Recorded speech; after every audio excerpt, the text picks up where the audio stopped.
My name is Karen Fischer. I'm 56 years old. I've been a member at St. Matthew's all my life. I was baptized here, confirmed, married, and my children were baptized here, and even my grandchildren were baptized here. My dad was a member all of his life, and my mom became a member when she married my dad. St. Matthew's is like home to me. You know, it's my second home. It's a place that I've gone practically every week for my whole life. I went to Saturday school instead of Sunday school back then.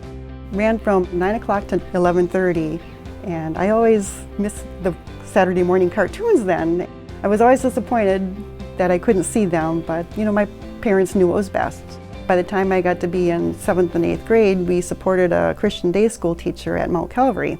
So then I was able to go to the Christian day school instead of Saturday school, but by that time, I didn't really care for Saturday morning cartoons as much anymore. My teachers were Joyce McLeese, and she's Joyce Stillwell now, Joyce Horseman, Helen Sochek, Ken Abraham, and I think even Evan Lowery was a teacher too. And then of course, Pastor Leggett. When I was in Saturday school, we'd always get a sheet of paper with church attendance. So whether you were there at church, Saturday school attendance, and your attitude and your memory, you'd get a sticker for each thing. I always was anxious to get those stickers, so I still have mine.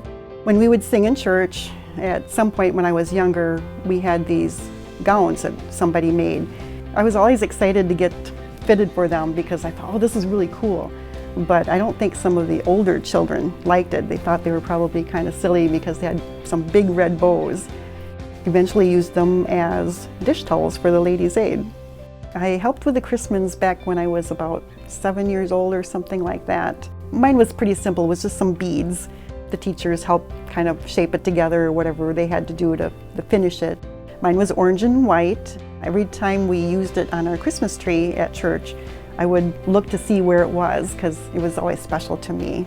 In the old church, there was this one pew that had a crack in it. It was just kind of shaped funny too. You had to kind of hold yourself in there because you would slide out otherwise. So everybody kind of avoided that one. So if you were late for church, you were the one that got stuck with that pew.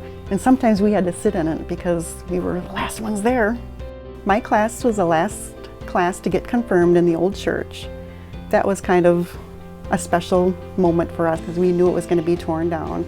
The following year then, the class behind me, they had to get confirmed at St. John's, which was in the sister congregation.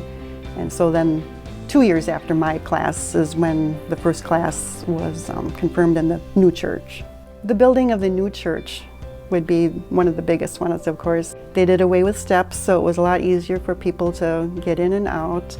Then the activity center was built, and we had a big gymnasium. It was just a lot more comfortable to have school plays because we were just crammed in that fellowship hall otherwise.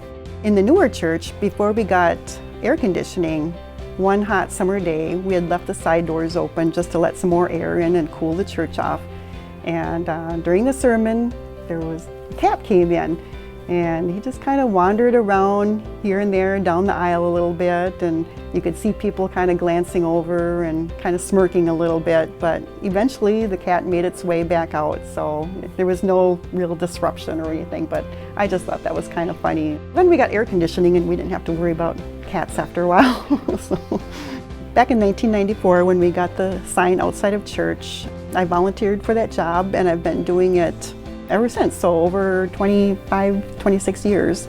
It's just a way of talking to everybody that's driving by, hopefully encourage them or just kind of make them stop and think.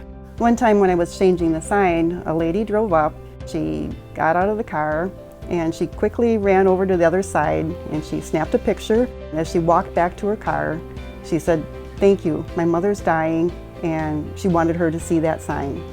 I'm just glad to be able to talk to people without having to actually talk to people.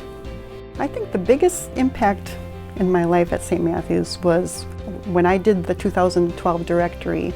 I had a good time putting that together and photographing all of the people. Then we decided to do the Facebook page and the web page. From then on, I was taking pictures of all the school activities and the church activities and posting them online. the nature pictures and putting Bible verse with them, and I'm just glad I can help out that way because I don't like to cook or clean and stuff like that. So it was something that I enjoy doing, or it is something that I enjoy doing. And I like to be able to serve God in that capacity. The members of St. Matthew's, they're always there for you. You have a baby, they can come over and congratulate you. They compliment you on the work that you do. They help you with stuff. Maybe you've lost a loved one, they're there to comfort you. The people there are just wonderful. They're like family. I'm excited about St. Matthew's growing even more, getting more members, more people involved in what we all do. There's so many different ways that they can get involved, whatever their talents are. There's something that they could do too, and the more you get involved, the more you get to know your fellow members and the better friends you become. Something that I know will never change is the true teaching from the Bible. That will always be the same. That was the way it was from the very beginning, and it's still now. And someday I'll be in my eternal home because of St. Matthew's and what they've all taught.